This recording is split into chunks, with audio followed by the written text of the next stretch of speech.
Ayun, no? Good morning, good morning. Good morning, AU. Good afternoon, Philippines, no? So, ayun. Samahan niyo ako, guys. Biyahe tayo. Dumaan lang ako saglit sa, gasoline station dyan. Bili yung kape. Ito, ang lamig na. Parang sarap magkape tapos hindi ka pa aantokin, no? Kasi, ano siya puro. Yun, no? Bili ka lang ng kape. Pag inaantok ka, gusto mo magpainit, 5 euro. Pag kinumpute mo, nasa 600, 300 pala, sorry. Huwag mo na computein. Ayun, no? Yan ay truck natin. Tayo sa truck natin. Makapagsimula na tayo ng biyahe. Ayan. Kasagsagan ng yelo, no? Lalakas pa yan, guys. Hindi lang ganyan yan. Lalakas pa. So, ito na. At tawag dito. Magsimula na tayo, guys, ng ating lakbayin. Ang ganda ng dito. Background.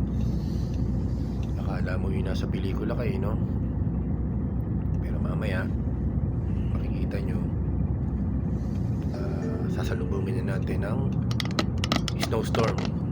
Talagang nasa motorway kami, literal talaga, zero visibility. Tapos syempre kasagsagan din ng buhos ng yelo. May tinatawag pa na na black ice. Kulay itim yun, kaya black ice. Medyo yun, madulas lalo yun, parang ibang conforme sa white ice. Mabagsak din yun Medyo mas delikado yun na yun sa kalsada, sa motorway, no? So ito na yung sinasabi ko, no? Ito na, habang binabaybay ko yung motorway.